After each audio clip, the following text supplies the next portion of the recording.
Olá, gente, tudo bem? Dando sequência aos nossos 50 tons da VUNESP, nós vamos abordar hoje mais 10 questões, né? Para a gente fechar a terceira parte e depois a quarta parte. Eu deixei lá nos comentários do canal as questões, se você quiser fazer o simulado e tal, estão lá as questões para você fazer, tá bom? Então vamos lá, né? Agradecendo aí todo mundo que está seguindo a gente nas redes sociais, aí no Instagram, Telegram, também no Kawaii, a gente está fazendo vídeos lá. E agora estamos aqui na questão número 1, né? Vamos para a questão número 31, na verdade, que nós vamos abordar hoje, tá? Já vamos aqui direto para número 31, que é a questão que a gente... 25, 26, 27, 28, agora sim, 31, a questão que nós vamos falar. 31, artigo 211 da Constituição da República Federativa do Brasil, estabelece que a União, os Estados e o Distrito Federal e os municípios organizarão em regime de colaboração seus sistemas de ensino. No parágrafo 2 desse artigo, consta conforme redação dada pela emenda 14, emenda constitucional 14 de 96, que os municípios atuarão prioritariamente a. Ensino médio e ensino superior, B. Ensino médio e educação infantil, C. Ensino fundamental e no ensino médio, D. Ensino fundamental e na educação infantil e E. Ensino fundamental e ensino profissionalizante. Lembrando, gente, União, Estados e Distrito Federal e municípios, eles atuam na área da educação em regime de colaboração. Significa que cada um tem uma função ali, né? Eles colaboram entre si para que a educação possa funcionar plenamente. Mas cada um tem ali suas áreas de atuação, né, suas características. E a pergunta é: os municípios vão atuar prioritariamente aonde? E aí, se você marcou gabarito letra D, ensino fundamental e na educação infantil, marcou corretamente, gabarito letra D.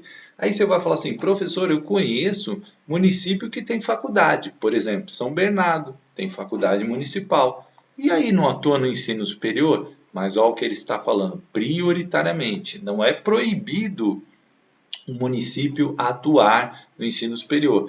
Por exemplo, Santana de Parnaíba, todo o ensino médio é do município, então atua no município. Agora, qual é a obrigação, qual é a prioridade do município? É ensino fundamental e educação infantil.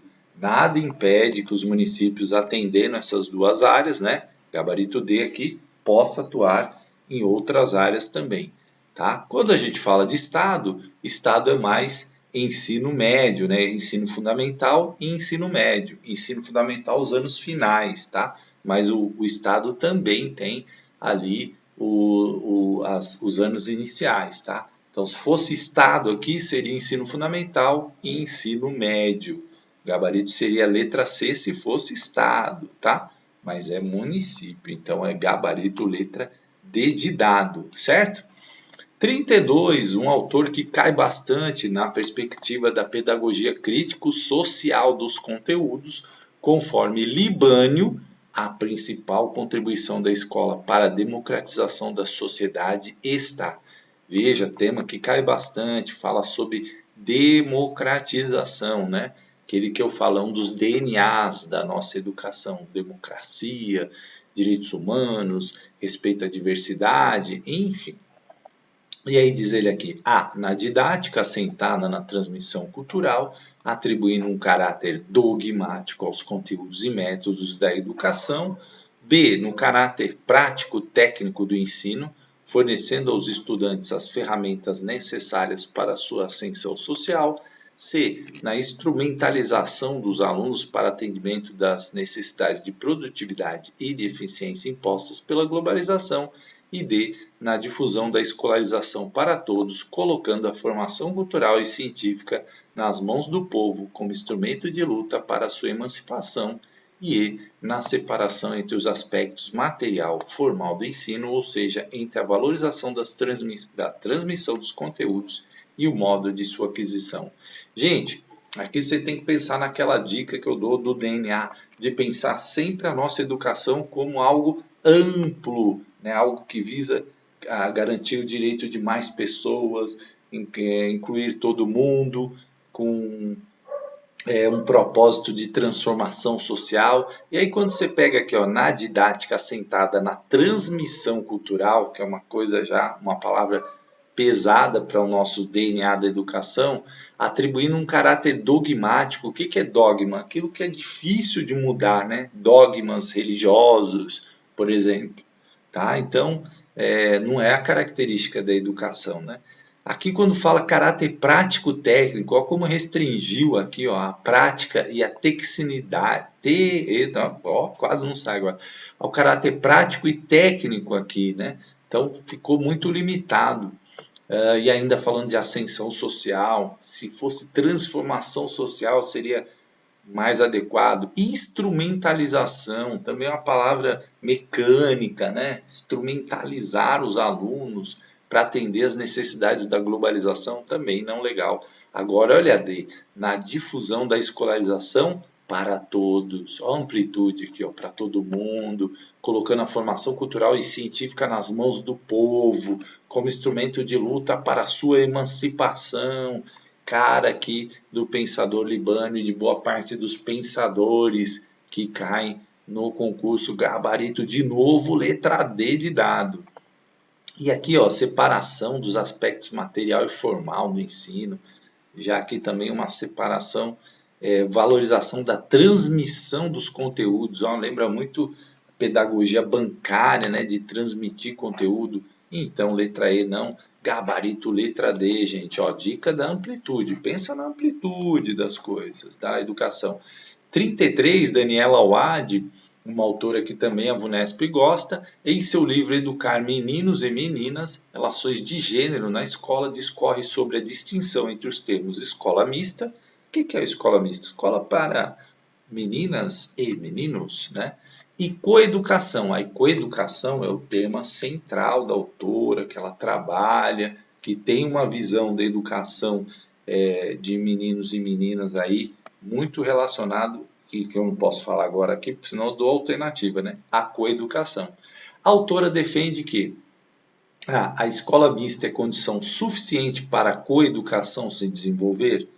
B. Práticas escolares nas quais as relações de gênero são polarizadas são práticas coeducativas. C. Os meninos podem atrapalhar o rendimento escolar das meninas e por essa razão deveriam frequentar escolas separadas. E D.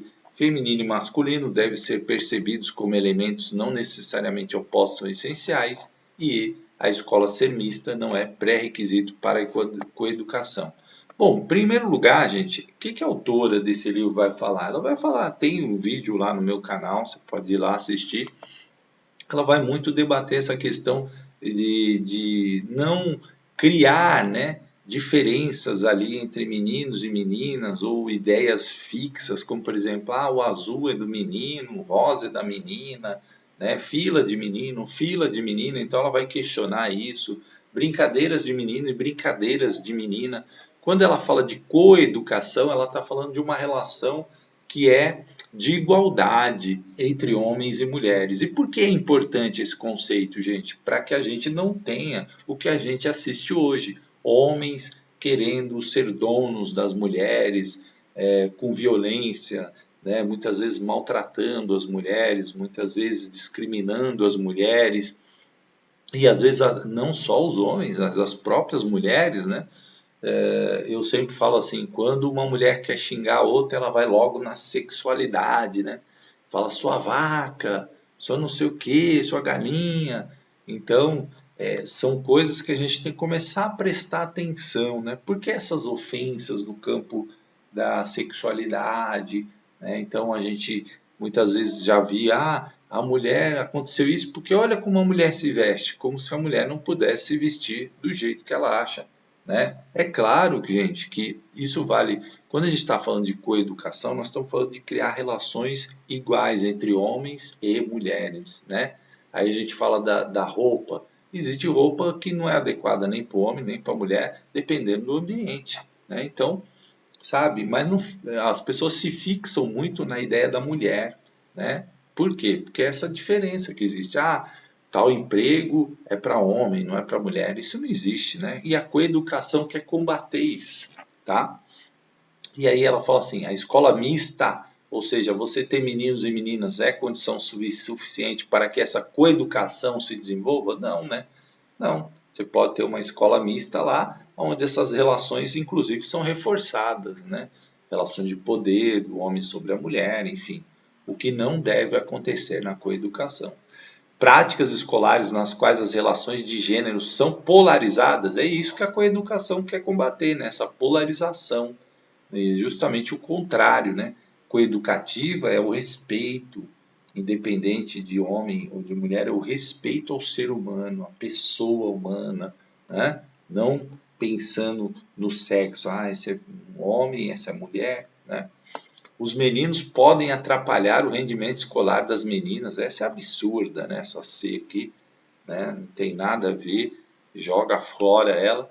E D, feminino e masculino devem ser percebidos como elementos não necessariamente opostos ou essenciais. E aí, gente, de novo, pá, professor, gabarito, letra D. É exatamente isso. Você não pode colocar homem e mulher como uma condição na educação ali essencial, oposta, né? Ah, o homem pode isso, a mulher não pode aquilo. Não, a gente tem que colocá-los em patamar iguais, né? Seres humanos. E aqui, ó, aí a escola ser mista não é pré-requisito para a coeducação. Ou seja, não é o fato de você ter menino e menina que isso vai te garantir coeducação, né? Às vezes você pode ter uma escola onde a maioria seja de homens ou a maioria de mulheres, e lá você ter a prática da coeducação, né? Do respeito, dos valores, enfim. Então, Gabarito, letra D, gente. É um livro que vale a pena ler, é um livro que mexe com muitas das nossas concepções, né, formadas, e às vezes a gente fica um pouco incomodado com algumas coisas que ela diz, mas é isso, né? Isso é educação. A gente precisa refletir sobre os nossos atos. 34, vamos lá, Segundo Bom Tempo, em Kishimoto, livro que cai bastante também aí, que a Vunesp gosta bastante. Vygotsky, que é um autor que a Vunesp volta e meia está perguntando, o que define o brincar é a situação imaginária criada pela criança, né? Este autor dá grande ênfase ao significado no brincar. Sobre isso é correto afirmar que para Vygotsky, aí aqui, gente, tem que, né, conhecer um pouco da teoria do Vygotsky, porque cai bastante. Se você não tem tempo de ler o livro, né, a formação social na mente, enfim, tem vários livros dele, você precisa pelo menos ter as ideias centrais desse pensador, né, sócio-interacionista, que é extremamente importante e que cai muito nos concursos. Ele, o Piaget, Vallon menos, mas Vygotsky e Piaget são assim, Vygotsky até mais, viu, que Piaget, são autores muito que aparecem bastante nas questões. E aí você tinha que entender um pouquinho qual é o pensamento dele. Então vamos lá. A imaginação é uma atividade consciente. As crianças se envolvem em situações imaginárias a partir dos 5 meses de vida. Aproximadamente, o brincar preenche necessidades que mudam com o tempo. B. Jogo simbólico é um mecanismo comportamental que possibilita a transição de coisas como objetos de ação para coisas como objetos de pensamento. Através do brincar, desejos irrealizáveis podem ser realizados. C. A criança até 3 anos não considera o brinquedo uma coisa séria, pois nessa fase ela já separa fantasia e realidade. Nessa idade, a criança é livre para determinar sua ação no brincar e essas ações não estão subordinadas ao significado do objeto. D. No brinquedo, o objeto torna-se mais importante que o significado conferido ao objeto. Também é mais importante a similaridade do objeto com a coisa imaginada do que o gesto realizado com o objeto. E o jogo simbólico é uma fase no desenvolvimento da inteligência marcada pelo domínio da assimilação, pela acomodação, tendo como função acomodar a experiência passada. Aqui usou aqui ideias do Piaget, né, para tentar confundir vocês. Bom, Gente, aí, sem pensar, realmente tendo o conhecimento, né, mínimo aí do pensamento de Vygotsky, você marcaria letra A. A imaginação é uma atividade de consciência, as crianças se envolvem em situações imaginárias a partir dos 5 meses de vida. E aqui vai a dica, gente. As bancas adoram perguntar essa coisa de fase, né, as fases do Piaget, né, o sensório motor, né, então todas as fases. E toda vez que esses autores têm assim essas questões de tempo, 5 meses, né, é importante você anotar e fazer um resumo. Eu até aconselho você, anota aí, né, essa questão Vygotsky, né, do significado do brincar, que é a partir dos 5 meses, aproximadamente o brincar preenche necessidades que mudam com o tempo. Por que é importante? Cada questão que você faz, separa um caderno onde você coloca principais ideias de Vygotsky, principais ideias de Piaget, principais ideias de Vallon. E aí você faz esse resuminho lá no seu caderno, né? A partir de questões, a partir de textos, resumos que você vai lendo, e aí você vai ter ali um material importante quando tiver prova, né? Você, por exemplo, faz várias provas, aí você já, essa prova cai Vygotsky. Deixa eu ver aqui quais são as principais ideias dele. Você já tem aquilo lá condensado para você estudar, certo? Então, gabarito letra A de amor, certo? 35, de acordo com José Carlos Libânio, o planejamento abrangente de todo o conjunto de atividades escolares não recebe apenas do currículo, não apenas do currículo, né? Recebe o nome de ensino, cultura organizacional, projeto pedagógico, avaliação, comunidade de aprendizagem. E aí Libânio também é autor que aparece muito, a Vunesp gosta muito desse autor, e aqui ele está falando de planejamento abrangente. Quando a gente fala de planejamento abrangente, a gente está falando de ensino? Não. Cultura organizacional? Não. É um termo que a LUC usa muito.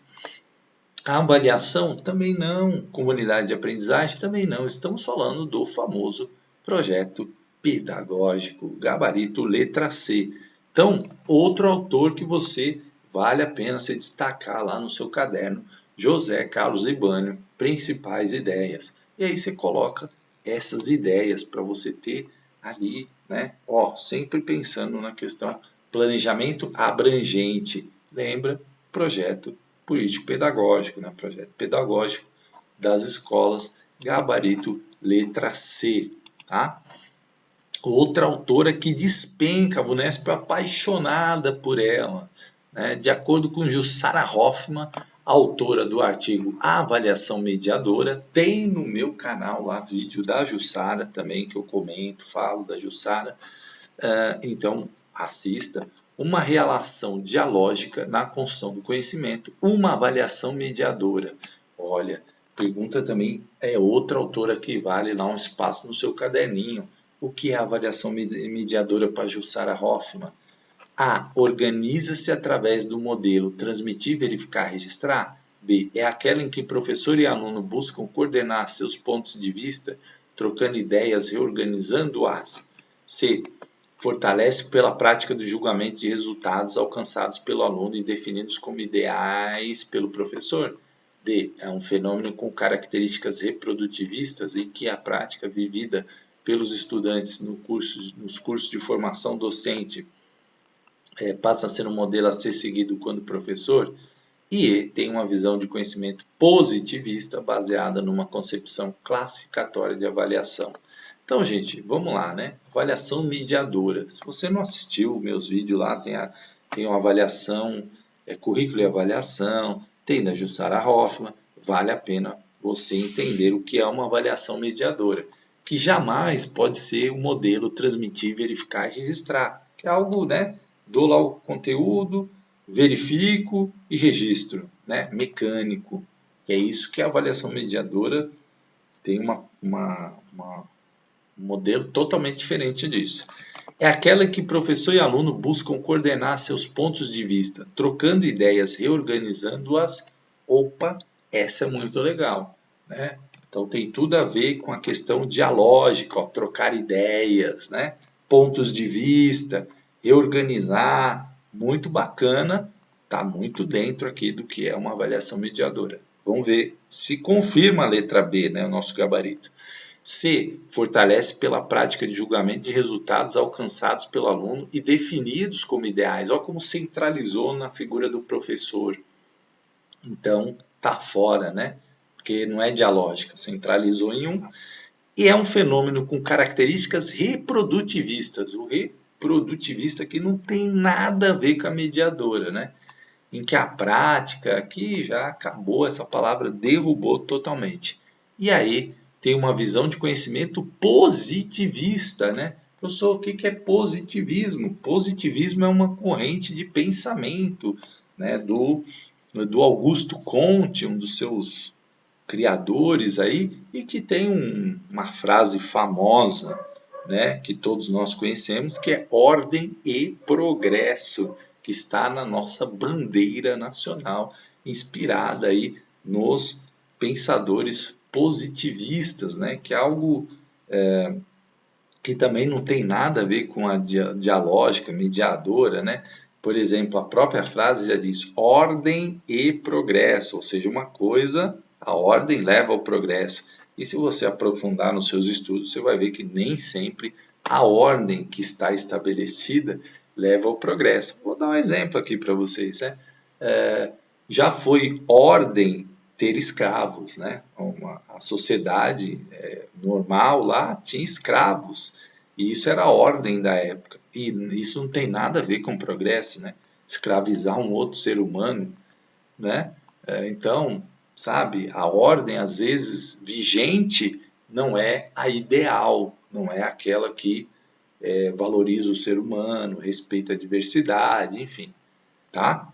Então, gabarito, letra B de bola, de fato, B de bola, sem dúvida, e aí vale a pena você ver lá da avaliação mediadora. Terezinha Azeredo Rios, ó, chamei a Terezinha de Azevedo, aí não pode, né? Azeredo Rios defende em sua obra a ideia de que a competência docente se manifesta por meio de 4 dimensões, a saber, é aquilo que eu falei, ó. Essa aqui também, gente, aparece muito nas provas da Unesp. Vale a pena você ter lá também um caderninho, um espacinho para Terezinha Rios. E aí, ó, olha a pergunta, 4 dimensões. Essas coisas a banca gosta, né? Os 7 saberes, as 4 dimensões, né? As 4 fases de Piaget. A banca adora perguntar essas coisas. Então, quais as 4 dimensões, né, que manifesta lá a competência docente? Aí, teórica, metodológica, ética operativa, cinesiológica, motora, política e ética, técnica, política, ética e estética, operativa, política, plural, estética, filosófica, didática, metodológica e social. Aí aqui, se você, né, conhece lá a BNCC, os documentos da educação infantil, algo vai soar para você familiar, a tal da política, ética e estética, né? Aí você fica na dúvida na técnica.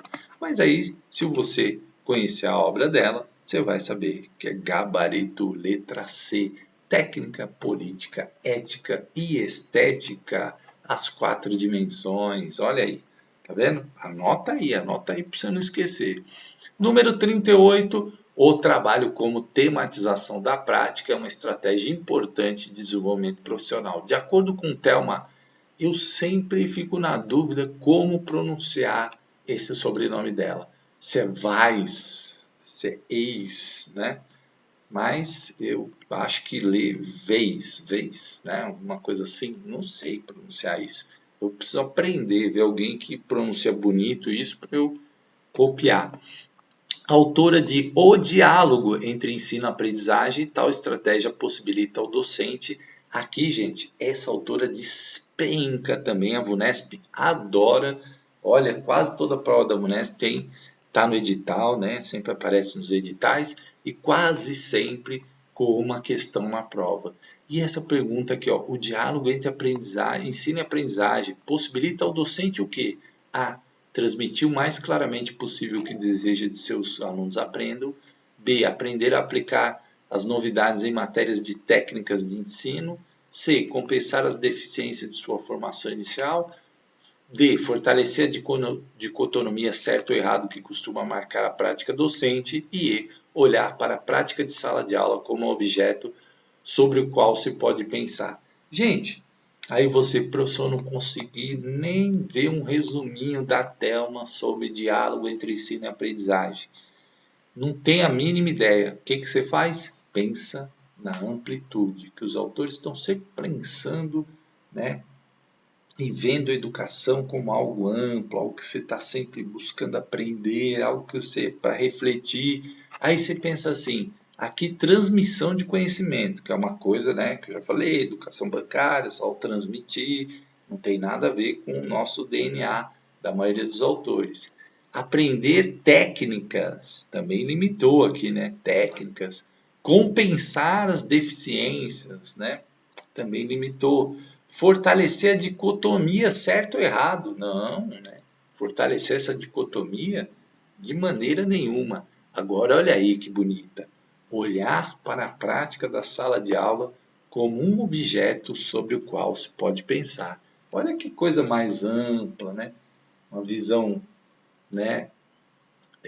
Vamos dizer assim, é uma visão maior da educação, né? Bonito. Gabarito letra E, gente, ó, só de você ter em mente desse DNA da educação, que é essa visão mais ampla, algo mais profundo de pensar, de refletir, de dialogar. Se você ter isso em mente, você consegue responder muitas questões. 39, outro autor que despenca, Zabala. A Thelma vale lá no seu caderninho também as anotações. Zabala, então, nem se fala. Os conteúdos de aprendizagem dizem respeito, olha aqui, uma ideia do Zabala, conteúdos de aprendizagem. Aí, gente, você fala para mim, de novo, professor, não tive tempo de ler o Zabala. Aí eu vou falar assim, ó, olha as alternativas e pensa na visão ampla da educação, tá? Aos conhecimentos da matéria ou disciplinas clássicas. Limitou aqui a matéria ou disciplina. Aos conhecimentos de nomes, conceitos, princípios, enunciados e teoremas. Limitou de novo. Aos conhecimentos estritamente disciplinares de caráter cognitivo. Olha como já até a palavra estrito, né? Ó, estreitou o negócio aqui mesmo. As matérias organizadas dentro de um livro didático, qualquer que seja a disciplina, e a tudo quanto se tem que aprender para alcançar determinados objetivos. Fala para mim, gente, qual é a mais ampla? Aquela que salta aos seus olhos, né? É difícil, gente? Não, né? Gabarito letra E, gente, olha aí. A tudo, ó a palavra-chave aqui, ó. A tudo, as outras estão tudo limitando aqui a matéria, disciplina, livro, nome, conceito. Aqui, ó, foi aquela coisa ampla, a tudo quanto se tem para aprender, para alcançar. Bonito, né, gente? 39, gabarito letra E, olha só, né, gente? Olha só, letra E. E agora para a nossa última questão, como diriam, a derradeira desta aula de hoje, né? Depois teremos mais 10. De acordo com o inciso 1 do artigo 208 da Constituição Federal, o dever de Estado com a educação será efetivado mediante a garantia de educação básica gratuita. Gente, essa pergunta aqui eu tenho até vergonha de colocar, porque eu já falei tanto disso, mas tanto, que se você assiste o meu canal e você errar essa pergunta, me chama lá, porque nós vamos conversar sério, o negócio tá ruim. Olha só, educação básica gratuita. Qual é a idade desses pimpolhos entrarem na escola? Dos 2 aos 18 anos de idade? Não, né? Tornando-se optativa? Não, né? B, dos 4 aos 17 anos de idade, assegurada inclusive sua oferta gratuita para todos os que a ela não tiveram acesso na idade certa. Se você acompanha meu canal, você já está cansado de ouvir eu falar isso. Dos 4 aos 17, dos 4 aos 17. Você vai até... Na prova, quando você fechar os olhos, você vai ouvir eu falando isso. Dos 4 aos 17. Então essa você não pode errar, hein? Marca aí, letra B, tá? Não pode errar. Dos 6 aos 17, nada a ver, né? Assegurado caso tenha vaga, nada a ver. Dos 5 aos 18 anos, desobrigando o Estado a fornecer, olha só que absurdo. As pessoas com deficiência em qualquer idade na rede regular de ensino, você marca B aqui com convicção, gente. Com convicção, não esqueça, eu falo, as bancas, essa pergunta já caiu na VUNESP, já caiu de novo, já remodelaram ela, caiu de novo, já caiu umas 5 vezes. Processo seletivo cai em todo lugar essas perguntas. E para vocês terem noção, ainda tem pessoas que erram essa pergunta, sabia? Então é dos 4, gente, da pré-escola, lembra, aos 17 anos de idade. Não erre essa questão. Gabarito, letra B de bola. Tenho certeza que se você errou, você não vai mais errar essa questão. Tá bom, gente? Então, um grande abraço. Até uma próxima aula para a gente fechar esse bloco 50 tons da VUNESP.